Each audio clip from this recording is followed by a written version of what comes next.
So at Tanssi, we're essentially building a protocol to facilitate the deployment of decentralized networks, or AVSs as they're better known on Eigenlayer, for example.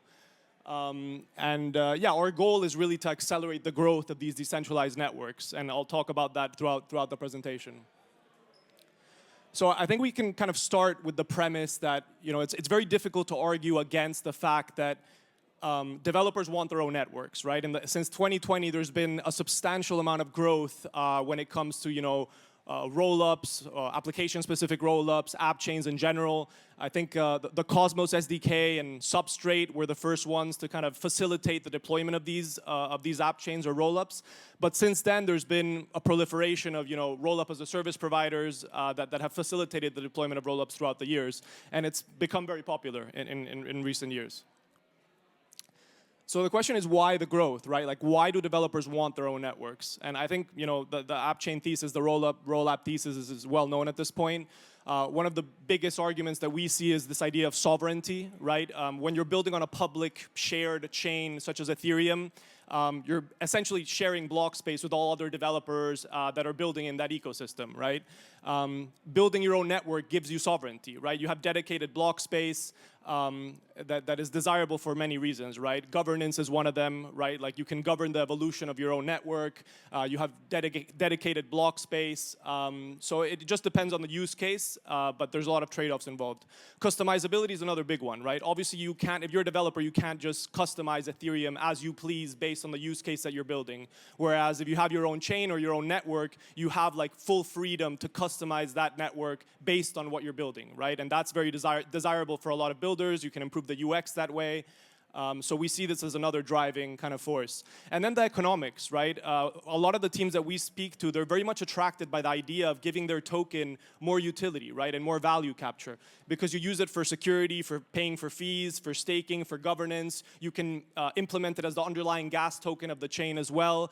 So this is arguably one of the biggest reasons why we're seeing demand for kind of sovereign networks, is this kind of value capture and economics component.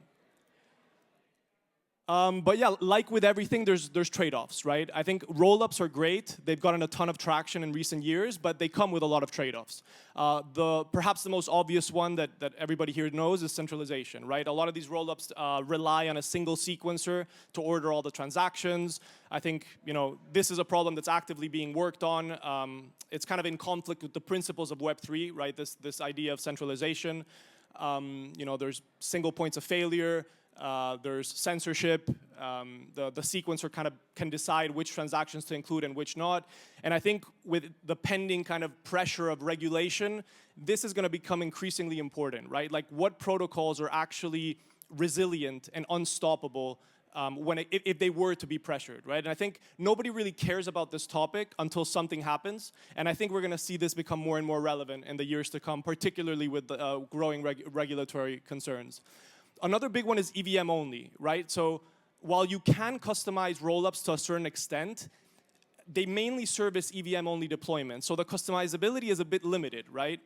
And the EVM is great, that's gotten a ton of traction, but it's not the best suited for like every use case, right? Like for some things it's simply inefficient. You just can't build it in an EVM, like a storage protocol or bridges. I mean, there's a bunch of use cases that you can talk about that are just not suited for an EVM. Fragmentation is another obvious one. Like the proliferation of roll apps and app chains in general have fragmented the ecosystem. It's fragmented liquidity. The user experience becomes a lot more challenging, the developer experience as well. So this has been a significant problem as well. And poor finality, right? Optimistic rollups in general have pretty poor finality properties. So it takes, there's a fraud-proof period of a week. Optimism hasn't really deployed fraud-proof for a while. I don't know, they're actively working on it. I don't know if it's live yet, but yeah, this is also a problem, right? Considering cross-chain, how cross-chain has become more and more popular, the problem with finality is that the more you send messages and transactions between chains, if you have poor finality, you're just kind of imposing longer and longer waiting periods on the end user, which makes for a bad user experience, right? So a lot of developers that we speak to, they really care about having quick finality. So yeah, these are just some of the things that we've observed with the current landscape in terms of trade-offs.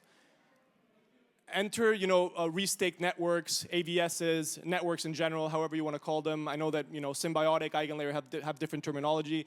The idea here is that you can kind of extend an application's use case beyond the EVM, right, while retaining the shared security that Ethereum has to offer. This is one of the most attractive reasons why developers build rollups to begin with, right, because you inherit the security of Ethereum without having to bootstrap your own validator set. So this kind of allows you to build pretty much any service or use case that you can think of while still leveraging kind of Ethereum's validator set, which is incredibly valuable because it's just going to broaden and open a new design space in the years to come for decentralized services in general. So that's great. You can leverage Ethereum security. Customizability is a huge one, right? Like you're no longer limited to what the EVM can provide. Things like storage protocols, bridges, app chains, DA layers, oracles. There's a lot of use cases that are now possible to be built while leveraging the security of Ethereum. Decentralization is another big one, right? You're no longer limited to just a single sequencer, which can be problematic for Web3 applications.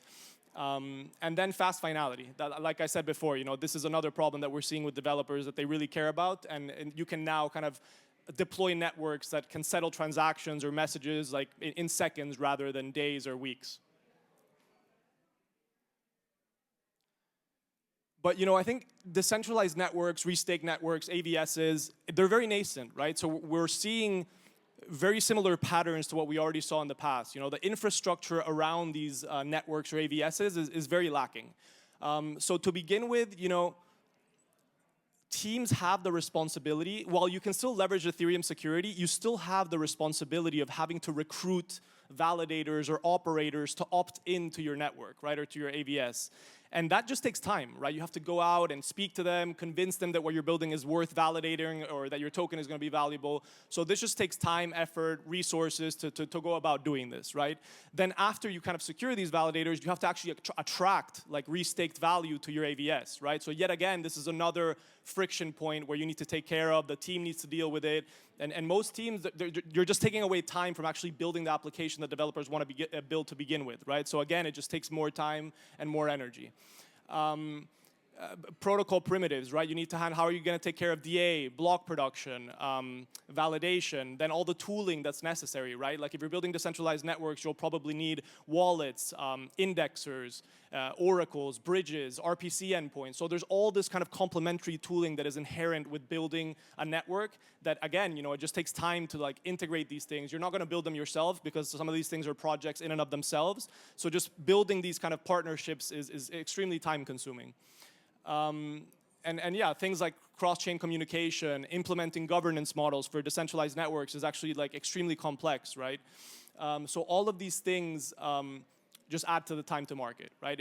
It's going to take you months to kind of put all these things together. And what developers want to do is that they want to go to market quickly, right? They want to deploy, they want to focus their energy and their resources on the actual application layer, the application that they're building. And I think, yeah, these are like very obvious problems that are being worked on, and this is essentially what we're trying to solve with Tanssi, right? Like, at the end of the day, Tanssi is kind of a protocol that abstracts away all this infrastructural complexity associated with deploying decentralized networks, right? We're working with Symbiotic on this restaking protocol.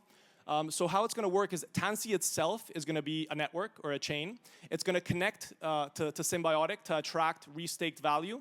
And then what we're going to do is that we're going to enable the deployment of networks or AVSs, right? So you can kind of think of it as a network or an AVS to deploy other AVSs. And we do this by providing, block production as a service and validation as a service. So what we're going to do is we're going to do all the work that I mentioned before. So we're going to recruit all the validators, the operators to opt into our network. We're going to attract the restaked value. And then we're going to allow developers to kind of leverage our network to launch their own networks.